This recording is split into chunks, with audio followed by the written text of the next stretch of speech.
Welcome to 2016 Presidential Candidate Interviews. Today I'm interviewing Thomas J. Coyne. He is running as a Republican. Hello, Tom, and welcome to the interview. How are you doing?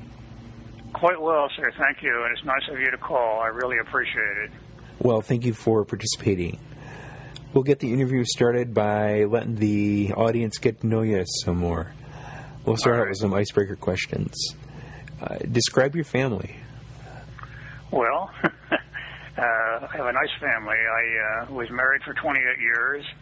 She found someone else. She took off. I have 5 kids, lovely kids. They're all college graduated. They're all educated. They have lovely families, and I'm in touch with all of them. Couldn't ask for anything more.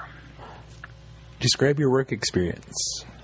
Well, actually, it's quite extensive. I started out as a paper boy down in Wheeling, West Virginia, and then I graduated to a part-time job at J.C. Penney Company in the stockroom, 75 cents an hour, by the way. And then from that, I just kind of progressed. You know, I worked my way through high school, and then after high school, I got drafted into the U.S. Army. I served in Korea.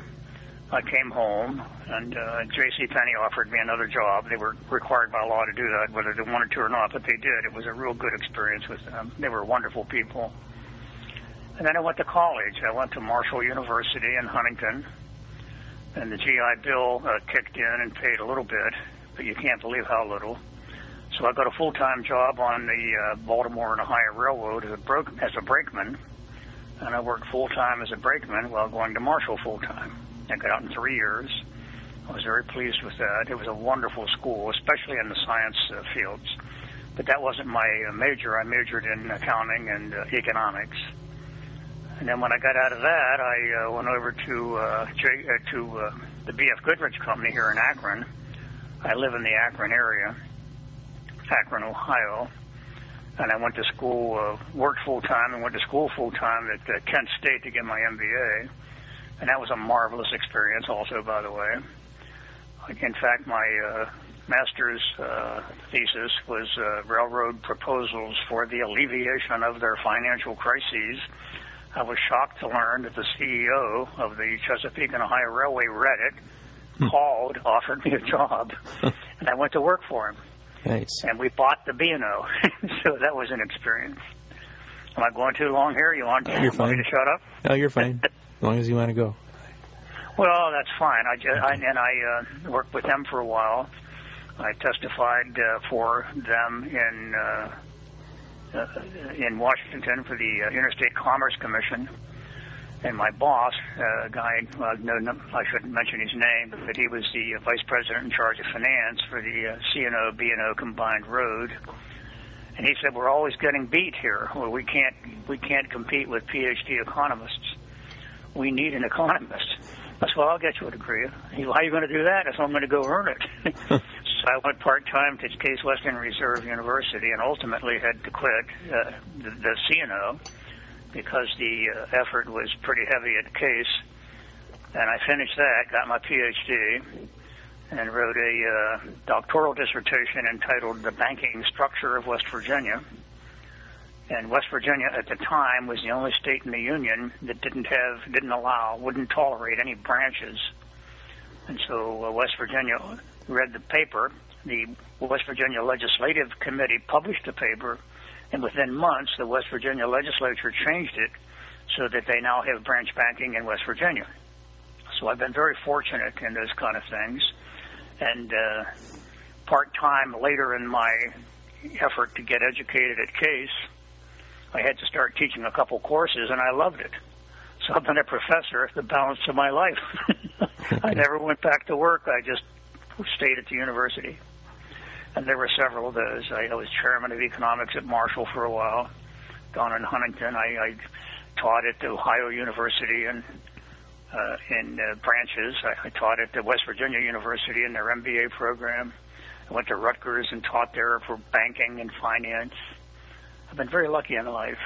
Great. Next question, your hobbies and your interests. Sir?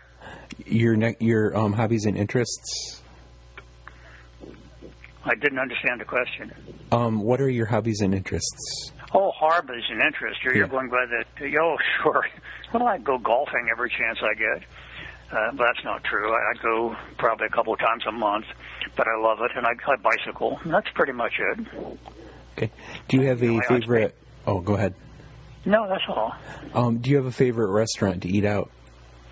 No, I'd rather miss a meal than eat out. Since my wife's been gone, I just try to not do any of that stuff, but I have to because I live alone, so I got to get out and eat eventually. So I do find some places. Usually I go have a favorite place for breakfast, and sometimes I fix something here on my own at the house. But aside from that, I don't have a favorite. I don't like eating out. I think the fast food is mostly junk, and I try not to eat it. Okay. Do you have a favorite junk food? Something you wouldn't let anyone see you eat, Not really. No. I'm big on, crackers and cookies and stuff like that I shouldn't eat. Right. But I do anyway sometimes. Okay. Any favorite TV shows and movies? Well, I don't watch TV much at all. I have probably 3 or 4 TV sets. I don't watch enough TV to justify having one set. Okay. I'm not into that. I watch a little football once in a while. I don't care for baseball at all. And the playoffs. I'll watch the baseball playoffs and the basketball playoffs just because it's kind of exciting. But aside from that, I'm not into that. Okay. Any pets? Pets? No, not really. No. I have a friend down the street here that's become a companion of mine, and she lives 3 or 4 doors down. She has a dog, and I kind of pet her dog once in a while. Excuse me, I didn't say that. But no way. But the thing is that she comes up here, and his name's Jack Russell, and that's the brand, that's the breed. That's how I got into that. No, but I don't have a pet. When the kids were home, we always had a dog. But once they all were grown and married and gone, believe me, I don't need any more dogs. Okay. The final icebreaker question, do you have a song that you consider maybe a life anthem, a motto, something that represents who you are? Not really, but I tell you the honest-to-God truth, almost anything Nat King Cole did I thought was awesome. I just thought he was the epitome of what an entertainer like that ought to be. He was a good man. His character was sound. His music was great. So whenever I hear, in fact, I have a disc of his in my machine here that I play periodically. But aside from that, there's not anything in particular. Next question is going to be from the substantive issues-based questions. Okay. Why are you running for president? Well, I want to save my country. I don't see anybody else doing it.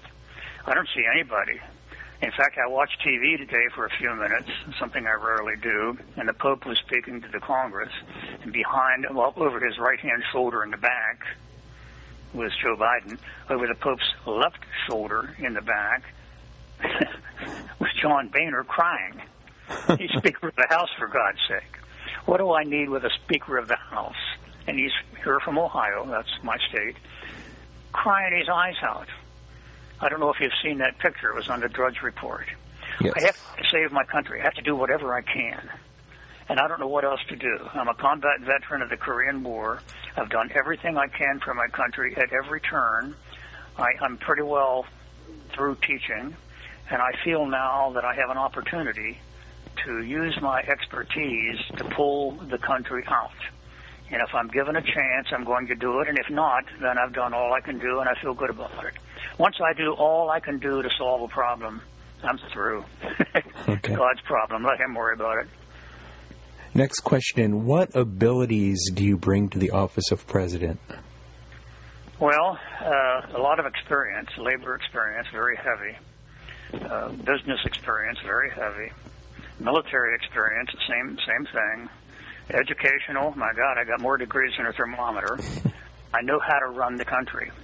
See, running the country is the running of a big business, and I know how to do that. I know how to manage money. I've done that. I took one account from $11 to $6 million before I quit working with them. So I know what I'm doing. I don't see anybody on the stage in Cleveland that has a clue what to do. They're all put up there by the establishment Republican Party.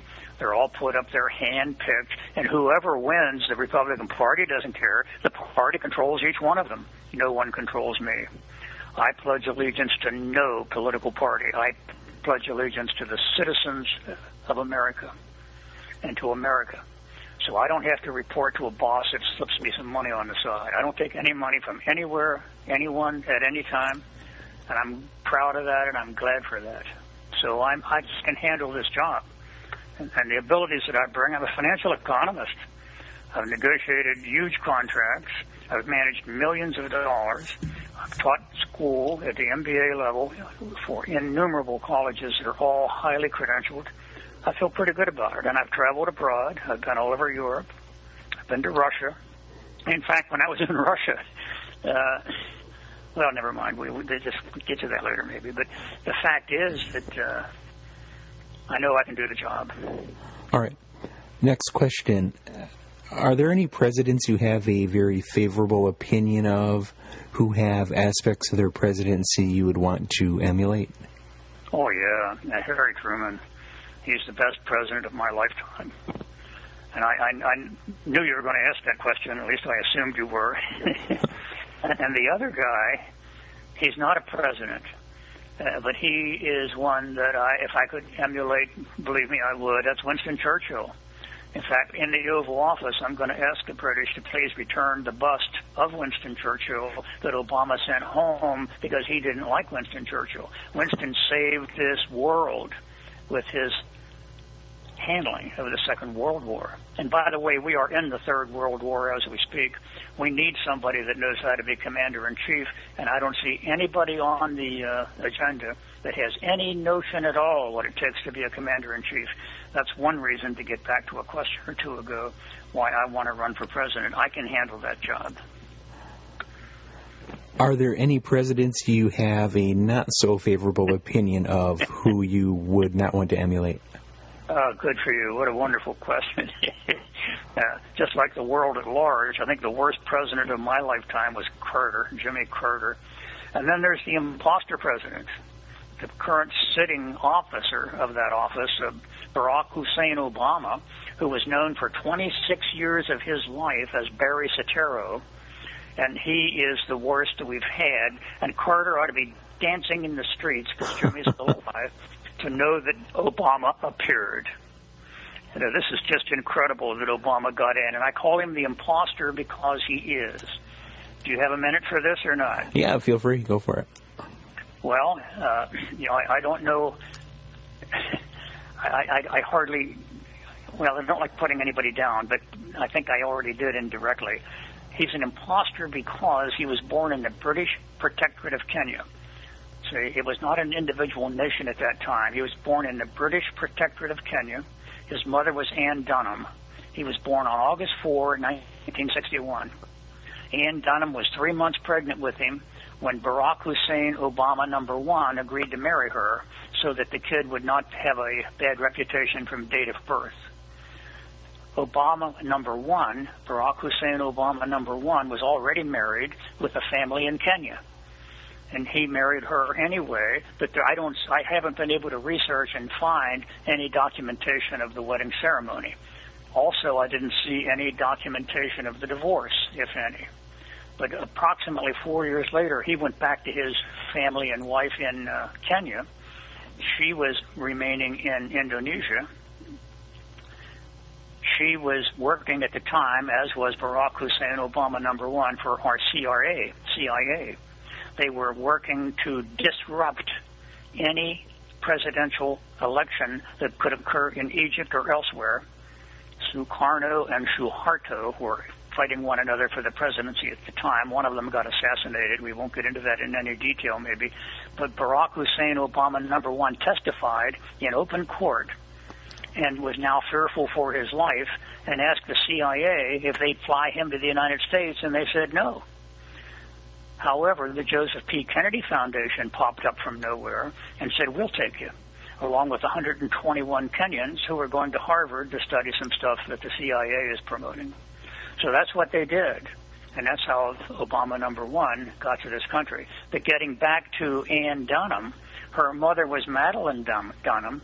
She worked for the Bank of Hawaii and did work for our CIA, money laundering for the government when they were trying to disrupt free, open elections in Egypt if anybody might get elected who would not be favorable to the Americans. Now, how would they know that? Well, that was just a CIA determination. And so he has a history of sedition. Sedition, to me, is community organizing. You pit one group of people against another, and you always keep a group on the defense. And that's exactly what he did, and he did that in Chicago. Even in Chicago, you know, he was known as Barry Soetoro. Getting back to Anne, the fact is that she ultimately met a guy named Peter Geithner. Peter Geithner was head of the Ford Foundation for North Africa, most notably Egypt and Malaysia. And Peter had a very serious relationship with her. And I have pictures, personally, elsewhere, not here, that's important, of Peter and Anne on the beach in Mombasa, British Protectorate of Kenya, playing in the water, and on the shoulders of Peter is young Barack Hussein Obama, who had a playmate at the time named Tim Geithner.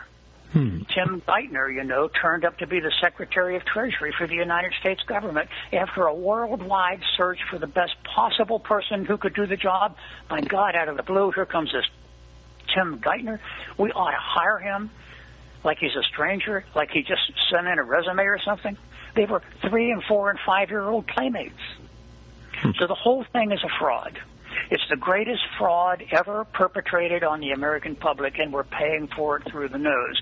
That's why I'm running for president. Okay. Next question. Are there any functions of government you'd like to decrease or abolish, and why? Well, the EPA, of course, is out of control. The EPA issues mandates. And in the Ohio Supreme Court case dealing with the Affordable Care Act, known also as Obamacare, the Supreme Court said the word mandate is a synonym for the word tax. The EPA issues mandates on communities. I'm paying water tax and sewer tax where I live. The tax on the price of water is higher than the price itself. In other words, if the water costs $1 a month, the tax is $2 a month. See? And there's no reason for that, number one. But even more important is that no federal government agency in the country has the right to tax. EPA has no authority to tax. Only the House of Representatives can tax. EPA can't tax. So when EPA taxes and the county collects the tax and the state collects the tax, that's just outright fraud. And if I don't pay the tax, they confiscate my house and sell it at auction to whomever might show up to buy it on an auction date that may or may not be widely publicized. And some friend of some politician will come in and buy it for nothing and start paying the sewer tax. So this is fraud. We have fraud at every level. The government is totally corrupt. At the federal level, at the state level, at the local level, and that's why I'm running for president. There's nobody that represents me in the White House or in the Senate or in the House of Representatives. And I have to have a representative, so I better represent myself. There's nobody else willing to do it. Okay. And that's where I am. Right. Education is bad also. The Department of Education at the federal level is... It is so corrupt that I don't expect anybody anywhere to believe it. But I can guarantee you that in 2007, late, in other words, for the 2008 elections, and in 2011, late in that year, for the 2012 elections, full-time salaried employees of the Department of Education were told they can work at home with no supervision on their own computers, or they can work in their office on government computers using email lists and regular lists of superintendents of schools all over the country telling them something like this. We're naming a person in the subject line of this email, and we know, I'm a lawyer. Don't take that literally. I'm not a lawyer. That's what the guys are telling the superintendents of school, okay? They say, listen, I'm a lawyer. I've looked at your file. We've sent you so many zillions of dollars over the years. We may not be able to do that in the future because there's a risk involved. The man named in the subject line might not get elected without your help. Tell your cooks, your bus drivers, everybody, your teachers for sure. If this guy doesn't get elected, you're going to be in serious trouble financially. So they violated the Hatch Act, H-A-T-C-H. The Hatch Act says no government employee shall involve him or herself in an election. And they have violated it. The Office of Inspector General knows it and notified the Department of Education, and Department of Education ignored it. The Office of Technology Crimes noticed it and did the same thing. And it still goes on, and they're planning to do it again in 2016. This is one reason Hillary can sit back and laugh at us all. If you put their name up there and they all go out and do the kind of thing I'm telling you about, EPA will do that. The federal income tax people will do that. What chance do we have? And the answer is none. We've been taken over by government, and they're corrupt. Next question. Are there any functions of government you'd like to add to or increase? Is there anything that doesn't exist that should exist? Well, I hate to tell you this, but I believe in it, and I think it's true. I think as president, I would encourage the governors of each state to do whatever it takes to organize a well-disciplined, well-armed, well-equipped state militia reporting directly to the governor. Because the U.S. military has been downgraded so totally by the Obama regime that it's quite likely that if a real problem arose, we would not be up to the task because the ammunition might not be there, or maybe we left the equipment in Iraq or Kuwait or Pakistan or Afghanistan, and this is the equipment the ISIS found and is using to create problems in Syria and elsewhere. In other words, we just abandoned those pieces of equipment and ammunition and rifles and mortars and whatever the heck else and just gave it to them. So what would I do? I'd put a stop to that. Okay, describe your stance on taxation. Okay, that's a good question. I have a stance on taxation. As an interviewer, whatever money you make, I want you to pay 7% of your money to the federal government. 7%. Everybody should pay. We all play, we all pay. That's what I want to do. Now, this means everybody pays. No exemptions, no deductions, no exceptions. So all of the so-called not-for-profit firms would also pay. Planned Parenthood would pay from the billions they bring from selling body parts. They would pay the 7%. So would the American Red Cross. So would the local mosque, the local Catholic church, the local Baptist temple, or whatever it is you think important, whatever not-for-profit you think is out there. Because see, there is no such thing as a not-for-profit. Every business in existence makes a profit or goes out of business. You have to make a profit. Profit is a cost of doing business. If you don't make a profit, you can't exist. So what they do is just don't use the word.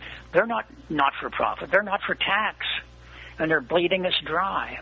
And we have to start including them in the burden of paying the cost of government. Now, 7% for everybody, male, female, black, white, blind, crippled, handicapped, whatever you think you are, you pay 7% of the income you receive, and that would get us out of this mess. The rest of the IRS we can forget about. What is your stance on the abortion pro-choice issue? Well, if you'd look at my webpage, I think you'd see quite clearly. I have on there a 13-year-old little girl taken in 1964. It's the first, well, according to Life magazine, it's the first picture ever taken in the womb. And 13-week-old, it was perfectly formed, and it shows what happens. Abortion only has one objective, and that's to kill the unborn person. I'm totally opposed to killing any innocent thing. I wouldn't go out and kill an innocent dog or an innocent cat or an innocent deer. I'm certainly not going to kill an innocent person and then get paid by the taxpayer for doing it, and then don't pay tax on the profit I make when I sell the body parts. So the abortion will not get a penny if I have anything to do with it when I'm president. It's not going to happen. What role should the United States military play in the world? A peaceful role. We've had enough wars. We're already into World War III. The military has to play a peaceful role. We have to play a defense role.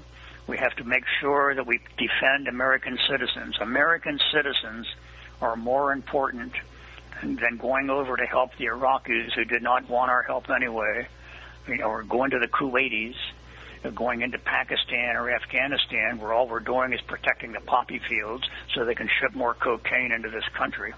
What I'm telling you is that I think that we need to take a different attitude with respect to military. I want to be like Teddy Roosevelt. I want to speak softly and carry a very big stick. I like the Ronald Reagan approach. He had a huge aircraft carrier. Now, he was asked several times, why did you do that? And his answer, in effect, was, so that I never have to use it. I want a military that I never have to use.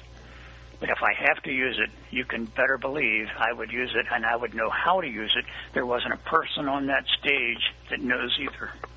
When they were asking all these Republican Party faithful, full-paid, salaried insiders how they would function as president, they don't have a clue what to do with the military. And the military wouldn't have a clue what to do with them. In fact, if I were in the military with Obama as president, I would probably be in prison because I would have to refuse the order. How would you handle the issue of immigration and border security? Well, this is really a very important part of what's going on currently. Immigration speaks for itself. I mean, words mean things, and I really believe that. I've told students for generations, for decades, that the words mean things. An illegal immigrant is an illegal immigrant. Now, what is wrong with anyone who doesn't understand the language? And by the way, on a completely different issue, only for 30 seconds, when I'm president, one of my first things will be to ask the Congress to establish American English. We establish American English as the official government language for all business done in this country at all times. Now, the thing is, we have to be careful. I want to be sure you understand that this is so unexpected. Somebody came to my place here, and the thing is that I got sidetracked here. I apologize. Oh, that's fine. I don't know if you can edit that out or not. But I would handle immigration. See, it's a problem, and I know it's a problem. But here's the thing. You have to be able to define the problem. Nobody's done that yet. We don't know who's coming in. We don't know if they're criminals. We don't know their age, their education, their background, their DNA. I would screen everybody coming in. I would try, if it's going to be from the Mexico side, just to use that as an example, I would have the Mexican government help me set up a screening device. And as you come through, if you're very young, you're going to go in one direction, so you don't have old men molesting you. If you're very young and you're coming for an education, I want to know that. If you have a DNA, I want you to let me test it. If you have any kind of disease, I want to know about it. If you can't speak the language, you're going to have to learn it. So I would screen the people, and then I would make an effort to do whatever I can to be sure that if they have a weapon, I want to know about it. If they have a disease, same thing. And I think then we can make a decision. We're certainly not going to put up a wall. We're not going to put up a fence. We don't need that. We need a peaceful solution, and I do know how to do that. I spent a lot of years with the Federal Mediation and Conciliation Service, and I can guarantee you there are easier ways to do this than to do confrontational. One guy on that stage, by the way, said he's going to bomb the enemy to the 7th century. If he really said that, how can he be on the stage? I mean, get him out of here. We don't need anybody talking about bombing anybody. We need to get along better. And you can't get along with people if you speak a different language. The Pope addressed people today in the Congress, and we couldn't even understand him because he's speaking a different language. You have to speak the same language if you're going to get along with anybody. And that's why we're all going to speak English like we've always done. And if you don't like that, then you'll have to break into somebody else's country. You know, we're a great country. Next question. How do you perceive the issue of race and discrimination in America? Do we still face challenges?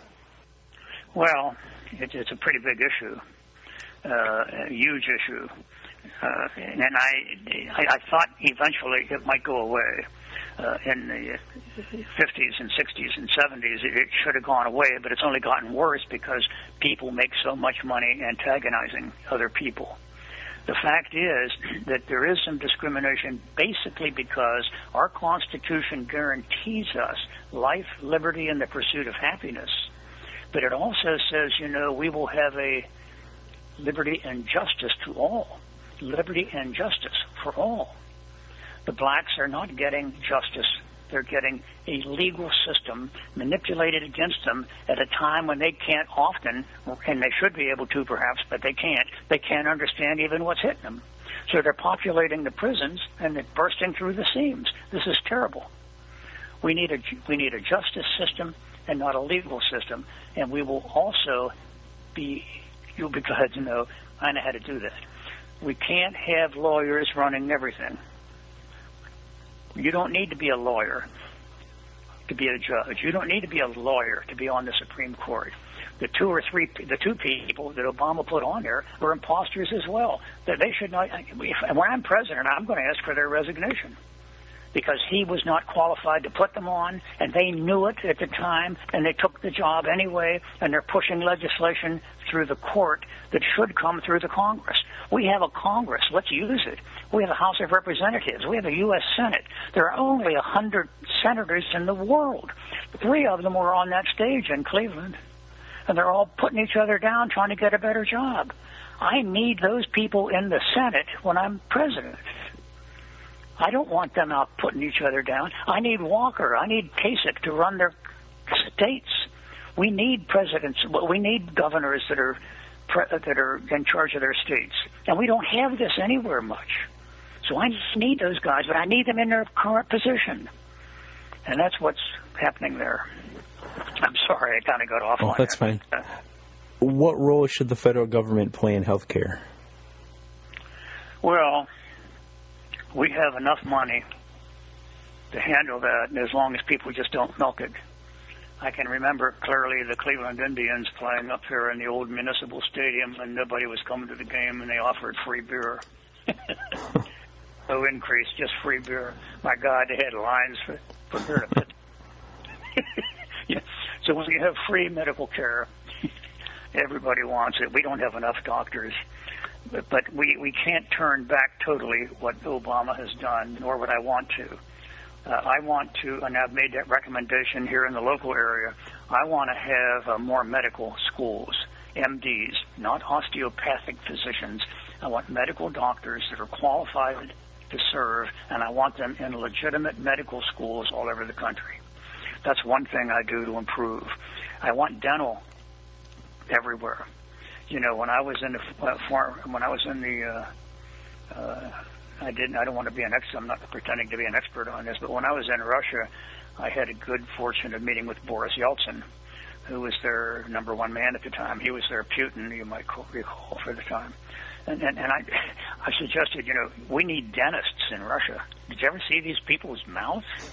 Some beautiful young ladies and young kids that are playing soccer and stuff. My God, their teeth are all decayed. But even here, we're having that problem. The fact is that we need dental schools, we need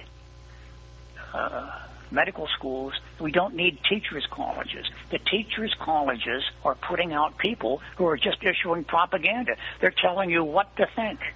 That's horrendous. An educational system should teach people how to think. And that's not happening. Everything's controlled by government, and it's not good, and it's terrible. So what I would do with health care is to do meaningful. I want them to do meaningful educational research. I want the government to come in to do, especially research with respect to pharmaceuticals. I feel that we can easily conquer cancer, and I don't mean easily in any literal sense, but I mean relative to the other things we spend money on. We could easily be pursuing legitimate research and not have the government tell us what you shall do. Just give us the information. We're smart. We'll figure out what we shall do. We don't want you mandating and taxing and controlling and telling us not to use toilet paper. It's bad for you. This is crazy. What priority... Oh, go ahead. No, that's all right. Okay. What priority would you give repair of infrastructure, and what role should the federal government have in maintaining infrastructure, meaning roads, power grid?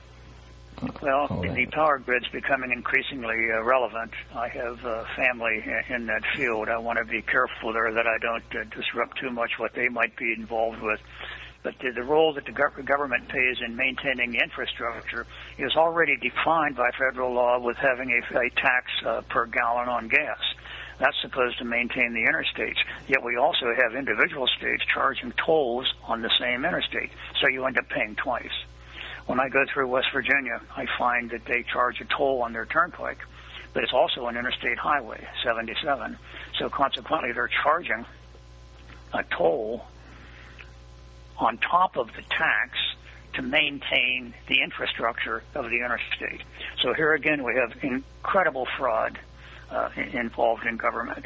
I would make sure that it's understood. The distinction exists. There is the federal government going to maintain the interstate highways, period. Federal government will handle that. The federal government will get involved in health care. I know how to handle that. The priority then will be that the state governments do the same thing for state roads, state sewer lines, water lines, and whatever else. If a company comes through and wants to have an oil pipeline, the company that finances it puts it in, but it doesn't tear up all of the EPA recommendations. So EPA shouldn't be able to mandate anything. They should be able to advise what we could do or should do, and then we'll take it from there. We don't. That's why we have a Congress. They can tell us what we shall do. The EPA may not tell us what we shall do in a Coyne administration. Some people think there's a conflict between gathering intelligence to fight terror and maintaining personal liberties and rights. What do you think is the proper balance, or is there even a conflict to begin with? Well, there's a serious conflict, of course. And then we have the problem of people who are playing both sides of the street. You pick up any B-type or even an A- type movie, you'll find some guy's always playing two roles. He's working for Pablo Escobar, and he's also working for the CIA and the FBI and the government of the United States and so on. So, you know, there's always these people, and it's a matter of people. You have to have people of character. They have to have some intelligence and, of course, some education, but they have to be persons of character. We are slipping badly in that category. The personal privacy aspect of it all, to protect our nation, they've gone overboard. We need to back off. You don't need to have people patting you down, grabbing your private parts while they laugh in your face before you get on an airplane. I mean, I haven't seen too many 75-year-old nuns that were terrorists, you know. So they don't need to humiliate those people and laugh at them when they get on an airplane. And that's exactly what they do, and they love it. And they get paid for it, and they'll get promoted for doing more of it. We need to back off. We need individual liberty, individual freedom, and we need all of it we can get our hands on. So the government has overstepped. But here again, it's part of the planned destruction of the domestic American economy put in place by the imposter president and his financiers. And I could go on that. I've got volumes on that stuff. Okay, next question. This is kind of a sensitive topic, but it matters to a great many amount of voters. What role does faith, religion, spirituality, etc. play in your life? And what type of role would it play for you as president? As president, it would play a huge role. I believe in God. I believe He's the Father Almighty. I believe He's created heaven and earth. And I believe that He is being maligned badly, even by people who claim to be His direct descendants. And I think that ultimately we will pay for that. I think that the religion is very important. I'm not talking about a particular church or a particular twist on it. I'm simply saying you have to understand there is a higher power, whatever you care to call Him is your business, and He will not tolerate this kind of horrendous cultural decline indefinitely. And I would like to be sure that people are with some kind of personal respectability for that, have a character, have the integrity to behave properly. I consider myself a man of integrity. See, all men are male, but all males are not men. And I am trying to be a man who is trustworthy and gets things done in an honorable manner. And if anybody checks into my background, and I'm sure they will if I get on the ballot anywhere, I can't even get on the ballot, they'll confirm that. They won't like it, but they'll confirm that. I hate his guts, but he is trustworthy, and he gets things done, and he gets them done promptly. And he knows the military. Okay, can you give us maybe in 2 minutes describe why we should vote for you? Just tell us why we should vote for you. Well, because I can get things done. Maybe I've answered it and didn't know I was doing that. But you should, because and also, by the way, there's nobody else to vote for. There's not a person on that stage that's qualified. Keep in mind, I pledge allegiance to the American citizen. Everybody on that stage has already signed a document affirming that they believe in and intend to support the nominees and the platform of the Republican Party. And we don't even know who the nominees are, and we don't even know what the platform is. All we know is we followed that platform when Bush went to Iraq and killed a lot of people. And when you kill people, you know, they have mothers and fathers. They have sisters and brothers and children. And the impact over a prolonged period of time is incalculable. We need to back off from that. We have to understand what happens when you do stuff like that.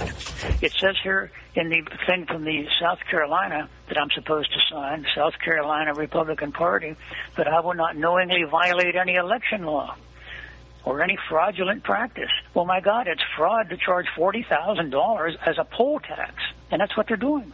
And they're getting away with it. And the state of South Carolina is supporting them because they get $20,000 out of the $40,000 I'm supposed to give to the party.